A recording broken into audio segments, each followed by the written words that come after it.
نحمدک یا رب العالمین نصلی و نسلم علی سید المرسلین۔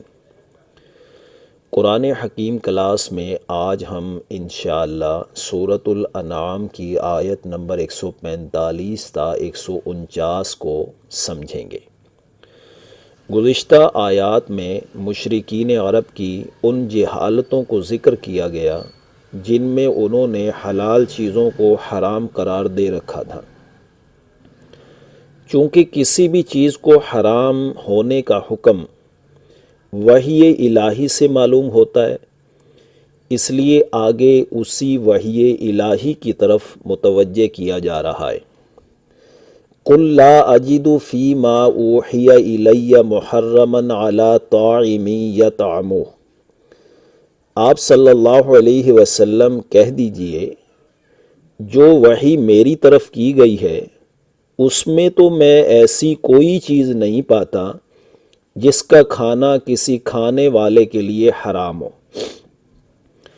یہ ان جانوروں کی بات ہو رہی ہے جن کو مشرکین نے حرام قرار دے رکھا تھا۔ آگے ان چیزوں کو بیان کیا جا رہا ہے جن کو اللہ نے حرام کیا۔ الا ان یکون میتۃ او دمم مسفوحا، مگر یہ کہ وہ مردار ہو یا بہتا ہوا خون ہو، او لحم خنزیر فانہ رجس، یا خنزیر کا گوشت ہو کیونکہ وہ ناپاک ہے۔ گویا یہ خنزیر کے حرام ہونے کی وجہ بھی بیان کر دی کہ وہ ناپاک ہے۔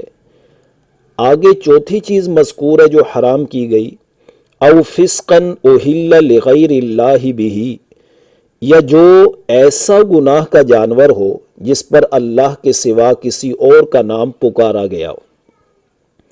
یعنی خواہ کوئی جانور حلال ہی کیوں نہ ہو، لیکن اگر اس پر کسی اللہ کے سوا کسی اور کا نام لے لیا گیا تو وہ جانور بھی حرام ہو جاتا ہے۔ اس حکم میں وہ قربانی بھی شامل ہے جو اللہ کے سوا کسی اور کے تقرب کے لیے کی گئی ہو، اگرچہ اسے ذبح کرتے وقت اللہ ہی کا نام لیا گیا ہو، وہ بھی حرام ہے۔ ان مذکورہ چار چیزوں کی جو حرمت ہے نا، وہ سورۃ البقرہ کی آیت نمبر 73 اور سورۃ المائدہ کی آیت نمبر 3 میں بھی ہم پڑھ چکے ہیں، اور آگے سورۃ النحل کی آیت نمبر 115 میں بھی آئے گی۔ اس کا مطلب یہ بھی ہرگز نہیں ہے کہ ان چار چیزوں کے علاوہ اور کوئی چیز حرام نہیں ہے۔ حلال و حرام کے متعلق ہم تفصیلی گفتگو سورۃ المائدہ میں کر چکے ہیں۔ اگر اس بارے میں کوئی تفصیلی گفتگو سننا چاہتا ہے تو وہ سورۃ المائدہ کا کلپ نمبر 4 سماعت فرمائے۔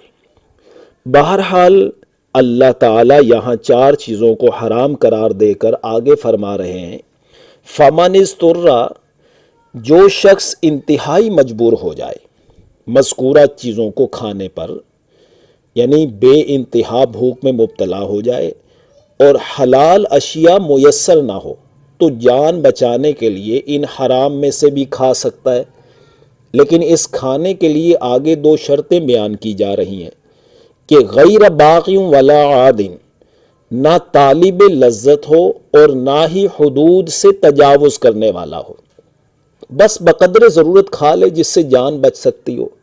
فَإِنَّ رَبَّكَ غَفُورٌ الرحیم، بے شک آپ کا رب غفور الرحیم ہے۔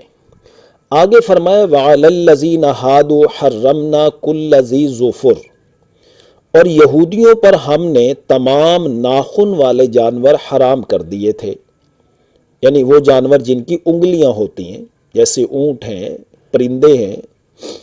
یہودیوں پر یہ حرمت ان کی بغاوت و سرکشی کی وجہ سے کی گئی، ورنہ وہ اصلاً تو حرام نہیں تھے۔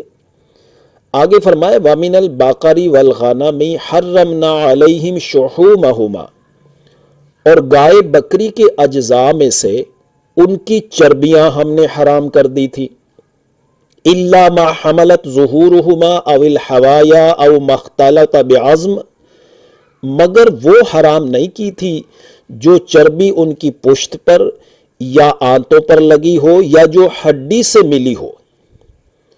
اب آگے حرام کرنے کی وجہ بیان فرما رہے ہیں، ذَلِكَ جَزَيْنَاهُمْ بِبَغْيِهِمْ، یہ سزا ہم نے ان کو ان کی بغاوت کی وجہ سے دی تھی۔ یعنی اللہ کی مقرر کردہ حدود و قوانین میں وہ بغاوت کرتے تھے۔ وَإِنَّا لَصَادِقُونَ، اور مذکورہ تمام باتوں میں یقیناً ہم سچے ہیں، یعنی اللہ فرما رہے ہیں جو باتیں ہم نے بیان کی ہیں یہ یقیناً ہم بیان کرنے والے اس بارے میں سچے ہیں۔ یہاں سوال یہ پیدا ہوتا ہے کہ جب وہ اللہ کے احکام کے بیلے ہی باغی تھے، ان کی پاسداری نہ کرتے تھے، تو مزید چیزیں حرام کرنے سے ان کو بھلا کیا سزا ملی؟ تو جواب اس کا یہ ہے کہ آخرت کا عذاب بڑھانے کے لیے مزید چیزیں حرام کر دی۔ جب اس کا بھی نافرمانی کا ارتکاب کریں گے تو مزید فرد جرم عائد ہوتی چلی جائے گی۔ آگے فرمایا فَإِن كَذَّبُوكَ فَقُلْ رَبُّكُمْ ذُو رَحْمَةٍ وَاسِعَةٍ۔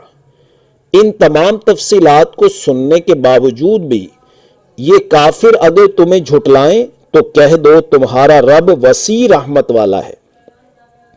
یعنی تمہارے جھٹلانے کے باوجود بھی اگر تم پر عذاب نہیں آتا تو اس کی وجہ یہ نہیں کہ تم جو کچھ کر رہے ہو ٹھیک کر رہے ہو، بلکہ یہ اللہ کی وسیع رحمت ہے جو تمہیں ڈھیل دیے چلا جاتا ہے۔ لیکن ایک دن ایسا آئے گا جب مہلت ختم ہو جائے گی اور عذاب میں گرفتار کر لیے جاؤ گے، اور جب عذاب آ جائے گا تو آگے فرمایا لا یرد بأسہ عن القوم المجرمین، تو اس کا عذاب واپس نہیں کیا جائے گا مجرم قوم سے۔ آگے فرمایا سَيَقُولُ الَّذِينَ أَشْرَكُوا لَوْ شَاءَ اللَّهُ مَا أَشْرَكْنَا وَلَا آبَاؤُنَا وَلَا حَرَّمْنَا مِنْ شَيْءٍ۔ ان قریب مشرکین کہیں گے کہ اگر اللہ چاہتا تو نہ ہم شرک کرتے اور نہ ہمارے آبا، اور نہ ہم حرام قرار دیتے کسی چیز کو۔ یعنی اللہ تعالیٰ چونکہ آئندہ آنے والے حالات کو جانتے ہیں نا، تو اللہ مطلع فرما رہے ہیں کہ ہماری بیان کردہ باتوں کا تو ان کے پاس کوئی جواب نہیں ہے، البتہ ہمارے احکام کو جھٹلانے کے لیے یہ انداز اختیار کریں گے کہ کہیں گے اللہ کو تو روکنے کی پوری قدرت حاصل ہے، اگر ہمارا طریقہ اللہ کو پسند نہ ہوتا تو اللہ ضرور روک دیتے۔ تو ان کا یہ استدلال جہالت پر مبنی ہے، انہوں نے ارادے اور پسندیدگی میں فرق نہیں کیا۔ کسی کام کو ہونے دینا اور بات ہے اور کسی کام کو پسند کرنا یہ تو دوسری بات ہے۔ اچھا یہ بات تو طے ہے کہ کائنات میں ہر خیر و شر اسی اللہ کے اذن سے وجود میں آتا ہے، لیکن یہ بات بھی تو بالکل واضح ہے کہ اللہ تعالیٰ ایمان و فرما برداری کو پسند کرتا ہے اور کفر و شرک اور نافرمانیوں کو ناپسند کرتا ہے۔ اور اللہ جل جلالہ اپنی طاقت اور قوت کے ذریعے زبردستی کسی کو مجبور نہیں کرتا، بس حکم دیتا ہے، کیونکہ دنیا میں انسان کی آزمائش کی جا رہی ہے جس کے نتائج ہی تو آخرت میں سامنے آئیں گے۔ لہٰذا مشرکین کا یہ مذکورہ استدلال جہالت کے سوا کچھ نہیں ہے۔ آگے فرمائے كَذَلِكَ كَذَّبَ الَّذِينَ مِن قَبْلِهِمْ حَتَّى ذَاقُوا بَأْسَنَا۔ اسی طرح پہلے لوگوں نے بھی جھٹلایا تھا یہاں تک کہ انہوں نے ہمارے عذاب کا مزہ چکھ لیا۔ تو یہاں مذمت تکذیب کی ہے، مشیت و ارادے کی نہیں۔ آگے فرمایا قُلْ هَلْ عِندَكُم مِّنْ عِلْمٍ فَتُخْرِجُوهُ لَنَا۔ کہہ دیجئے کیا تمہارے پاس کوئی دلیل ہے تو اس کو ہمارے سامنے ظاہر کرو۔ یعنی صرف اپنے گمان پر چیزوں کو حرام نہ کرو اور شرک کو پسندیدہ قرار نہ دو، بلکہ اگر کوئی دلیل ہے تو اس کو پیش کرو۔ بھلا دلیل ہو تو پیش کریں۔ اس لیے آگے اللہ فرما رہے ہیں ان تتبعون الا الظن وان انتم الا تخرصون، نہیں پیچھے چل رہے ہو تم مگر صرف گمان کے، اور نہیں ہو تم مگر اندازے کر رہے ہو۔ یعنی گمان اور اندازے لگا کر غلط کاموں پر بلا دلیل زندگی گزار رہے ہو۔ آگے فرمایا قُلْ فَلِلَّهِ الْحُجَّةُ الْبَالِغَةُ۔ آپ صلی اللہ علیہ وسلم کہہ دیجئے اللہ ہی کے لیے ہے حجت پہنچنے والی، حقیقت تک پہنچنے والی یا دلوں تک پہنچنے والی۔ یعنی اللہ ہی کی طرف سے آنے والی حجت و دلیل ایسی شے ہے جس سے حقیقت تک رسائی حاصل ہوتی ہے اور سلیم الفطرت لوگوں کے دلوں کو اطمینان نصیب ہوتا ہے، سیٹسفیکشن حاصل ہوتی ہے۔ لہٰذا ہے مشرکین، اللہ کی طرف سے آئے ہوئے دلائل تمہارے کاموں کی مخالفت کر رہے ہیں۔ باقی اتنی بات تو تمہاری درست ہے کہ وَلَوْ شَاءَ لَهَدَاكُمْ أَجْمَعِينَ، اگر اللہ زبردستی چاہتا تو تم سب کو ہدایت دے دیتا، لیکن اللہ نے یہ چاہا نہیں ہے، تمہیں آزادی دی ہے اور پھر نتائج اس کے آخرت میں نکلیں گے۔ اس آیت میں جو فَلِلَّهِ الْحُجَّةُ الْبَالِغَةُ کے الفاظ آئے ہیں، حضرت شاہ ولی اللہ دہلوی رحمہ اللہ نے اپنی شہرہ آفاق کتاب حجت اللہ البالغہ کا نام اسی آیت نمبر 149 سے اخذ کیا۔ اللہ تعالی ہمیں اپنی طرف سے آئے ہوئے دلائل کی بنا پر حقیقت تک پہنچنے کی توفیق نصیب فرمائے اور دلوں کو اطمینان، سیٹسفیکشن نصیب فرمائے۔ آمین یا رب العالمین۔